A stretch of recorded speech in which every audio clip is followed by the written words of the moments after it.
Hello दोस्तों, आप लोग को एक बार फिर से एनके क्लासेज और एनके कैपिटल में स्वागत है।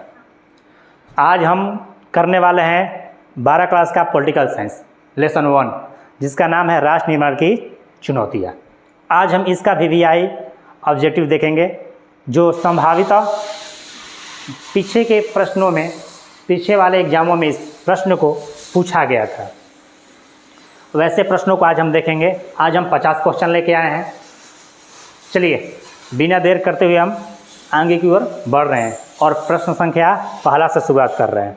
प्रश्न संख्या पहला हमारा है, प्रश्न संख्या पहला बाबू कह रहा है कि भारत को आज़ादी कब मिली। तो भारत को आज़ादी मिली 14-15 अगस्त 1947 को, यानी ऑप्शन संख्या ए, भारत को आज़ादी मिली, राइट। उसके बाद किस भाषण को ट्रस्ट विद डेस्टिनी कहा जाता है। किस भाषण को ट्रस्ट विद डेस्टिनी के नाम से जाना जाता है। तो वो भाषण है नेहरू जी का दिया हुआ शपथ ग्रहण के बाद पहला दिया हुआ भाषण, जिसे ट्रस्ट विद डेस्टिनी के नाम से जाना जाता है, ऑप्शन संख्या सी। अगला प्रश्न हम देखते हैं। अगला प्रश्न हम लोग का है कि आज़ादी के समय भारत को कौन सी समस्या विरासत में मिली।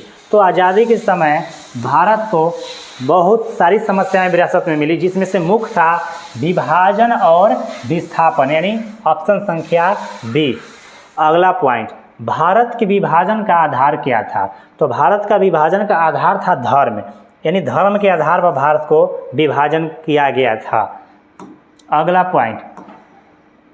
अगला पॉइंट हमारा बाबू क्वेश्चन संख्या 5, विभाजन के समय किस राज्य में सबसे ज़्यादा हिंसा हुई। तो विभाजन के समय सबसे ज़्यादा हिंसा होने वाला राज्य पंजाब था, ऑप्शन संख्या बी। अगला प्रश्न, गांधी जी ने विभाजन के दौरान किस शहर में हिंसा रोकने के लिए उपवास रखा था। तो हमारा ऑप्शन संख्या होगा यानी बी, यानी कोलकाता में इन्होंने उपवास रखा था विभाजन के समय हो रहे दंगे को रोकने के लिए। अगला प्रश्न बाबू हम लोग का है 7 कह रहा है कि गांधी जी की हत्या किसने की थी। गांधी जी की हत्या किसने की थी। तो गांधी जी की हत्या करने वाले नाथूराम गोडसे थे, यानी ऑप्शन संख्या ए। अगला प्रश्न, भारत में 1947 के बाद रजवाड़ों की संख्या कितनी थी। यानी जब देश आज़ाद हुआ उसके बाद भारत में रजवाड़ों की संख्या तो 565 मानी जाती है, यानी ऑप्शन संख्या डी इसका सही आंसर होगा। अगला प्रश्न देखते हैं हम। अगला प्रश्न हमारा है क्वेश्चन संख्या यानी प्रश्न संख्या 9 और 10। कह रहा है कि सरदार पटेल ने किस समस्या का समाधान किया था। तो पटेल जी ने बहुत ही महत्वपूर्ण समस्या, जो रजवाड़ों का विलय करने वाली समस्या थी, इसका समाधान किए थे उन्होंने, यानी ऑप्शन संख्या बी। अगला प्रश्न, हैदराबाद रियासत के राजा को क्या कहा जाता था। तो हैदराबाद रियासत के राजा को निजाम के नाम से जाना जाता था, यानी निजाम कहा जाता था, ऑप्शन संख्या बी। आगे बढ़ रहे हैं हम, आगे देखते हैं। अगला प्रश्न कह रहा है कि किस रियासत में रजकारों ने हिंसा फैलाई थी। तो किस रियासत में हम लोग का है 11, किस रियासत में रजाकारों ने हिंसा फैलाई थी। तो हैदराबाद, ऑप्शन संख्या बी, यानी हैदराबाद में रजाकारों ने हिंसा फैलाई थी। कश्मीर के राजा का नाम क्या था। तो कश्मीर के राजा का नाम था हरि सिंह, यानी ऑप्शन संख्या ए इसका सही आंसर होगा। आगे बढ़ रहे हैं, क्वेश्चन संख्या 13 देखते हैं। कह रहा है कि मणिपुर के राजा का नाम क्या था। तो मणिपुर के राजा का नाम था बोधचंद्र सिंह, यानी ऑप्शन संख्या बी इसका सही आंसर होगा। आगे देखते हैं, भारत में सार्वभौमिक वयस्क मताधिकार का पहला प्रयोग किस राज्य में हुआ। यानी सबसे पहले मत देने का वाला जो प्रक्रिया शुरू हुई किस राज्य में हुआ। तो ऑप्शन संख्या ए, यानी मणिपुर में हुआ। आगे बढ़ रहे हैं, आगे बढ़ रहे हैं, क्वेश्चन संख्या 15 देखते हैं। 15, मणिपुर के विलय में क्या समस्या थी।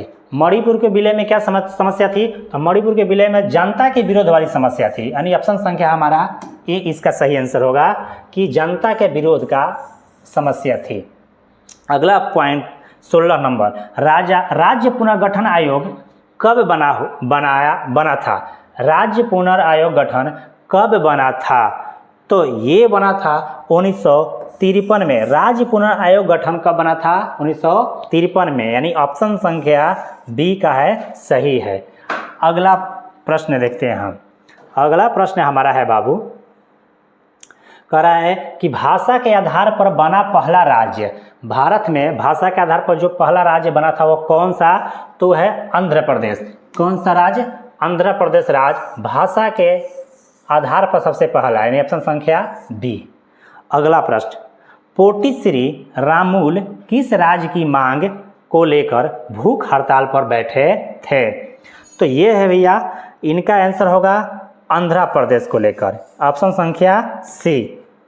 आगे बढ़ रहे हैं हम, आगे देख रहे हैं, कह रहा है कि राज्य पुनर्गठन अधिनियम कब पारित हुआ? राज्य पुनर्गठन अधिनियम कब पारित हुआ? तो ये पारित हुआ बाबू 1956 में, राज्य पुनर्गठन अधिनियम। अगला पॉइंट कि किस वर्ष में गुजरात और महाराष्ट्र बने थे? अरे किस वर्ष में गुजरात और महाराष्ट्र बने थे? किस वर्ष में गुजरात और महाराष्ट्र बने थे? तो ऑप्शन संख्या ए, यानी 1960 में गुजरात और महाराष्ट्र का निर्माण हुआ था। आगे बढ़ रहे हैं 21 नंबर देखते हैं। नागालैंड किस वर्ष में राज्य बना? नागालैंड किस वर्ष में राज्य बना बाबू? तो नागालैंड हमारा 1963 में राज्य बना, यानी ऑप्शन संख्या बी इसका सही आंसर होगा। अगला प्रश्न है, पंजाब और हरियाणा का विभाजन किस वर्ष हुआ था? पंजाब और हरियाणा का विभाजन किस वर्ष हुआ था? तो पंजाब और हरियाणा का विभाजन 1966 में हुआ था, यानी ऑप्शन संख्या सी इसका सही आंसर होगा। अगला प्रश्न, कौन सा राज्य 2000 में बना था? निम्न में से कौन सा राज्य 2000 में बना था? तो वो है उत्तराखंड, यानी ऑप्शन संख्या ए, ये 2000 में बना था। अगला प्रश्न की ओर बढ़ते हैं और देखते हैं, कह रहा है कि मणिपुर का किस साल में भारत में विलय हुआ? मणिपुर भारत में कब विलय हुआ बाबू? मणिपुर भारत का पहले हिस्सा नहीं था। कब भारत का हिस्सा बना? तो ये बना 1949 को, ऑप्शन संख्या सी। अगला प्रश्न है, गांधी जी की हत्या कब हुई थी? तो गांधी जी की हत्या 30 जनवरी 1948 को हुई थी, ऑप्शन संख्या बी इसका सही आंसर होगा। आगे बढ़ रहे हैं, कह रहा है कि किस रियासत का विलय सेना के हस्तक्षेप में हुआ था? कह रहा किस रियासत का विलय सेना के हस्तक्षेप से हुआ था? तो वो होगा हैदराबाद, यानी ऑप्शन संख्या बी इसका आंसर होगा। हैदराबाद को भारत में विलय करने के लिए सेना का सहायता लेनी पड़ी थी।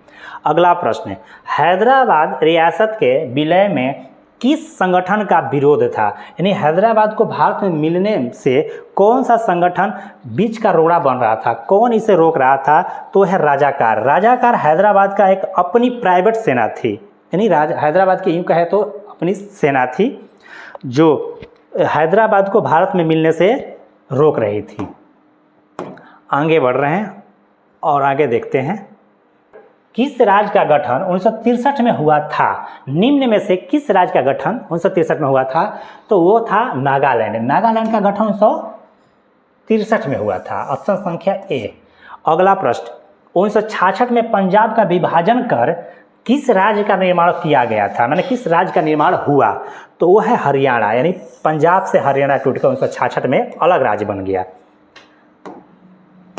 आगे देख रहे हैं फिर, अगला प्रश्न हमारा है बाबू कि भारत में पहला राज्य पुनर्गठन आयोग कब बना? भारत में पहला राज्य पुनर्गठन आयोग कब बना?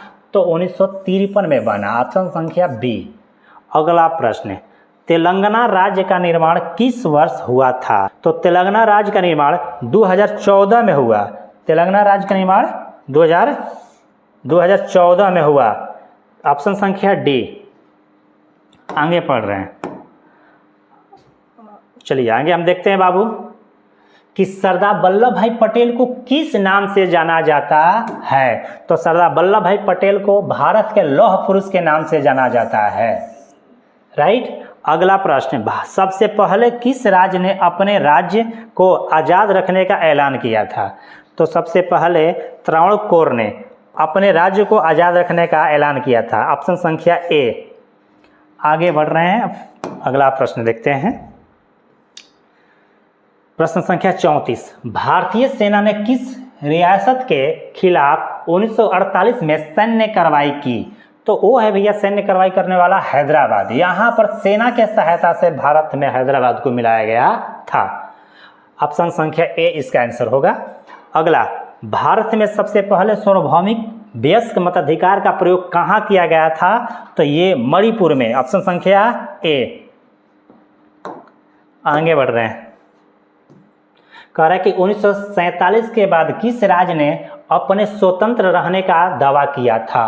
कह रहा है कि 1947 के बाद किस राज्य ने अपने स्वतंत्र रहने का दावा किया था? तो ये कश्मीर भी दावा किया था स्वतंत्र रहने के लिए कि मैं स्वतंत्र राज्य रहूँगा। मणिपुर भी स्वतंत्र रहने के लिए ऐलान किया था। त्रावणकोर किया ही था। इसका मतलब इसमें सभी, यानी सभी वाला ऑप्शन, ऑप्शन संख्या डी। आगे बढ़ रहे हैं, कह रहा है कि विभाजन के बाद कह रहा है कि विभाजन के बाद कितने लोगों को अपना घर छोड़ना पड़ा? अपना घर छोड़ने वाले में 80 लाख लोग थे, जो कुछ पाकिस्तान गए, कुछ पाकिस्तान से भारत आए, यानी अपना घर छोड़ के विस्थापित हुए लगभग 80 लाख लोग। ऑप्शन संख्या बी इसका आंसर होगा। अगला, किस राज्य का गठन भाषा के आधार पर सबसे पहले हुआ था? तो वो है आंध्र प्रदेश। ऑप्शन संख्या सी इसका सही आंसर होगा। आगे बढ़ रहे हैं, कह रहा है कि भारत में सबसे अधिक मुस्लिम जनसंख्या विभाजन के समय किस राज्य में थी? कह रहा है कि जब भारत और पाकिस्तान की विभाजन हो रही थी उस टाइम किस राज्य में मुस्लिम जनसंख्या सबसे ज़्यादा थी? तो बाबू बंगाल में। बंगाल में मुस्लिम जनसंख्या सबसे ज़्यादा थी। ऑप्शन संख्या बंगाल में मुस्लिम जनसंख्या ज़्यादा थी। इसका आंसर होगा बी। आगे अगला प्रश्न, गांधी जी के उपवास से कौन सा परिणाम हुआ? तो गांधी जी के उपवास रखने से हिंसा और तनाव का कम हुआ। जो बंगाल में हिंसा और तनाव था, गांधी जी ने जब उपवास किया बंगाल में, इससे क्या हुआ? हिंसा और तनाव का कम हुआ। आगे बढ़ते हैं, कश्मीर का भारत में विलय क्यों हुआ? तो कश्मीर का भारत में विलय होने का कई तो कारण था, लेकिन उसमें से एक कारण है पाकिस्तान के आक्रमण के कारण। पाकिस्तान ने कश्मीर पर आक्रमण कर दिया, जिसके कारण कश्मीर भारत में विलय हो गया। अगला, मणिपुर का भारत में विलय कब हुआ? मणिपुर का भारत में विलय कब हुआ? तो मणिपुर 1949 में भारत में विलय हुआ। 1949 में, यानी ऑप्शन संख्या बी। आगे देखते हैं 43 नंबर क्वेश्चन, कह रहा है कि राज्य पुनर्गठन आयोग की सिफारिश कब लागू हुई? कह रहा है कि राज्य पुनर्गठन आयोग की सिफारिश कब लागू हुई? तो इसका आंसर होगा 1956, यानी राज्य पुनर्गठन आयोग का सिफारिश 1956 में। ऑप्शन संख्या ए। अगला, कौन सा राज्य पहले केंद्र शासित प्रदेश था और बाद में राज्य बना? तो वो है गोवा। ऑप्शन संख्या सी इसका सही आंसर होगा। आगे बढ़ रहे हैं, कह रहा है कि भारतीय संविधान का कौन सा अनुच्छेद कश्मीर को विशेष दर्जा देता है? भारतीय संविधान का कौन सा अनुच्छेद कश्मीर को विशेष का दर्जा देता है? तो वो है बाबू अनुच्छेद 370, जो फिलहाल में ही हटाया गया मोदी जी के राज्य में। आगे बढ़ रहे हैं, विभाजन के समय सबसे ज़्यादा हिंसा कहाँ हुई थी? कह रहा है कि विभाजन के समय सबसे ज़्यादा हिंसा होने वाला में पंजाब था और बंगाल था। इसका मतलब इसका ऑप्शन संख्या ए सही होगा, पंजाब और बंगाल में।